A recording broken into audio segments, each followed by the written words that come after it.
ဝါဆိုလပြည့်နေ့ဓမ္မစကြာအခါတော်နေ့ဟာဗုဒ္ဓဘာသာဝင်တို့အတွက်အထွတ်အမြတ်ထားရာအခါတော်နေ့တွေထဲမှာထူးမြတ်လှတဲ့နေ့ဖြစ်ပါတယ်။ဘာဖြစ်လို့လဲဆိုတော့ဖျားလောင်းတော်နတ်သားဟာတုရိတာနတ်ပြည်ကနေစုတေပြီးလူပြည်မျက်စိမှဒေသရှိတက္ကရာတိုင်းကပ္ပိလဝတ်ပြည့်ရှင်ဘရင်တုတ်တော်ဒနရဲ့မိဖုရားကြီးတိရိမဟာဒေဝီရဲ့ဝမ်းကြာတိုင်း၌မဟာတက္ကရာ68ခုဝါဆိုလပြည့်ကြာတာပတိနေ့ညတန်းကောင်ရန်အချိန်မှစပြီးပရိသေတွေနေတော်မူတဲ့အပြင်ဖျားလောင်းတော်တိတ်တထမင်းသားဟာတက်တော်29နှစ်အရောက်သူ့ကိုသူနာသူသည်ယဟန်ဆိုတဲ့နမိတ်ကြီးလေးပါးကိုတွေ့မြင်ပြီးတန်ဝေကရကတောထွက်တော်မူတာဟာလဲမဟာတက္ကရာ69ခုနှစ်ဝါဆိုလပြည့်နေ့မှာပဲဖြစ်ပါတယ်။အဲ့ဒါအပြင်လောကသုံးပါးရဲ့အထွတ်ထိပ်တပ်ပြည်ညုတဗုဒ္ဓအဖြစ်ရောက်တော်မူပြီးတဲ့နောက်ဖျားပွင့်တော်မူရာဘောဓိပင်မထတော်မူလျက်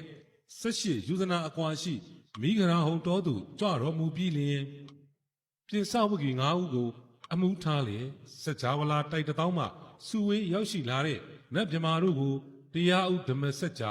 တရားတော်ဟောကြားတော်မူခဲ့တာဟာလဲမဟာတက္ကရာ103ခုနှစ်ဝါဆိုလပြည့်စနေနေ့ညဦးအခါမှာပဲဖြစ်ပါတယ်။အဲ့ဒါနဲ့မကတာဝိထိပြီးတရက်ဖြူပင်ရင်မှာတိတ်တိတို့ရဲ့ရန်ကိုအောင်မြင်လျက်တကုတ်ဗျာရိတ်ဟာပြတဲ့နေ့ဟာလဲဝါဆိုလပြည့်နေ့ပဲဖြစ်ပါတယ်။မြတ်စွာဘုရားဟာ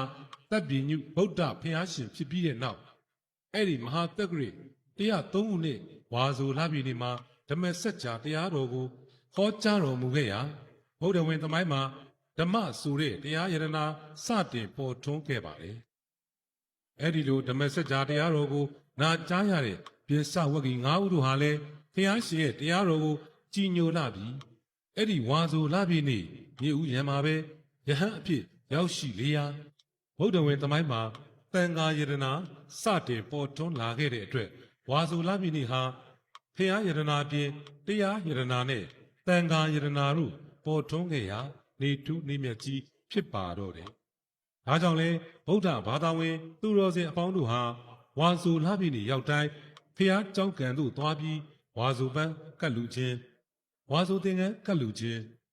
ဓမ္မစัจ जाတရားတော်များရွတ်ပတ်တရေဆယ်ပူဇော်ခြင်းတို့ပြုလုပ်လျက်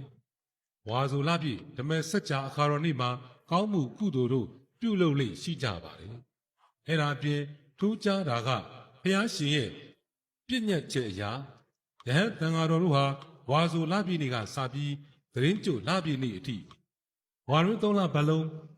ကျောင်းအာရမပဲသတင်းသုံးနေထိုင်တော်မူကဝါကတ်ကြရလိရှိတာပါပဲ။